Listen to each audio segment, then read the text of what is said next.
బాలికపై అత్యాచారం. ఆర్మూర్ మండలం రాజారాం నగర్ కు చెందిన మైనర్ బాలికపై శనివారం రోజు అత్యాచారానికి గురైంది. ఈ విషయం తెలుసుకున్న ఐద్వా జిల్లా కార్యదర్శి సుజాత, ఆర్మూర్ మండల కార్యదర్శి హసీనా బాలిక ఇంటికి వెళ్లి పరిస్థితి తెలుసుకున్నారు. పిప్రి కళ్యాణ్ రాధ అనే దంపతులకు 3 ఆడపిల్లలే.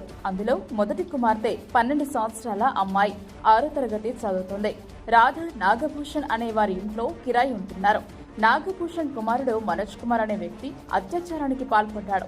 అమ్మాయికి న్యాయం చేసే వారి కుటుంబానికి పోలీసులు రక్షణ కల్పించాలని ఐద్వా మహిళా సంఘం జిల్లా కార్యదర్శి సుజాత అన్నారు. ఈ మధ్యకాలంలో ఆర్మూర్ మండల కేంద్రంలో మైనర్ బాలికలపై అత్యాచారాలు విపరీతంగా పెరుగుతున్నాయి. షీటిండ్లు లేకపోవడంతో ఇష్టానుసారంగా మాస్ ఏరియాలో మాత్రమే జరుగుతున్నాయి. అలాంటి ప్రాంతాలలో 24 గంటలు ప్రభుత్వం షీటింగ్లచే నిఘా పెట్టాలి. కూలీ నాలి చేసుకుని బ్రతికి ఏరియాలలో ఇవి విపరీతంగా పెరుగుతున్నాయి. వీటిని అరికట్టడానికి పోలీస్ సిబ్బంది ప్రత్యేక దృష్టి పెట్టాలని, నిందితులకు కఠినమైన శిక్షలు పడకపోవడం ప్రధానమైన కారణము. ఎవరైతే మైనర్ బాలికలపై అఘాయిత్యాలు, అత్యాచారాలకు పాల్పడుతున్నారో వారిని కఠినంగా శిక్షించే విషయంలో పోలీసులు విఫలమయ్యారని, అందుకే నిజామాబాద్ జిల్లాలో విచ్చలవిడిగా రేపిస్టులు పెరుగుతున్నారని, చిన్న పిల్లలపై అఘాయిత్యాలకు పాల్పడుతున్నారు. వీటిని అరికట్టే విషయంలో పోలీసులు నిర్లక్ష్యం వహిస్తే మహిళా ఉద్యమాలు తప్పవు అని ఐద్వా జిల్లా కార్యదర్శి సుజాత హెచ్చరించారు.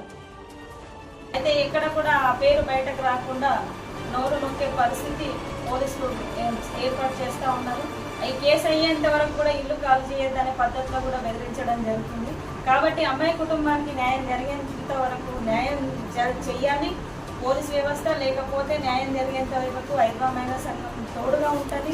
ఆ అమ్మాయికి న్యాయం జరిగేంత వరకు కూడా ఆందోళన కార్యక్రమాలు చేస్తామని చెప్పేసి హెచ్చరిస్తా ఉన్నాం. ఇది ఆర్మూర్లో ఇప్పటికే దాదాపు 4-5 సంఘటనలు మైనర్ బాలికలపై జరిగినాయి ఈ మధ్య కాలంలో. నిన్న శనివారం రోజు ఇక్కడ ఆర్మూర్ రాజారాం నగర్లో జరిగితే భీమగల్లో కూడా జరిగింది అని చెప్పేసి చెప్తా ఉన్నారు. ఆ కేసు కూడా ఆర్మూర్కే వచ్చిందని చెప్తా ఉన్నారు. అంటే నిజామాబాద్ జిల్లాకు సంబంధించి ఆ హత్యలకు, అత్యాచారాలకు, దాడులకు అడ్డగా మారుతున్నది. కాబట్టి పోలీస్ సిబ్బంది అలర్ట్గా ఉండాల్సిన అవసరం ఉంది. పోలీస్ వ్యవస్థ ఏదైతే నిందితులు ఉన్నారో వాళ్ళని కఠినంగా శిక్షించకపోతే రేపు రానున్న రోజుల్లో అడ్డు అదుపు లేకుండా ఆడపిల్లలకు రక్షణ అనేది లేకుండా పోతుంది. కాబట్టి ఈ విషయాన్ని మేము ఖండిస్తున్నాం. ఇవి కనుక హత్యలు, అత్యాచారాలు, దాడులను కనుక కంట్రోల్ చేయకపోతే ఆందోళన కార్యక్రమాలు చేపడతామని ఐద్వా మహిళా సంఘంగా డిమాండ్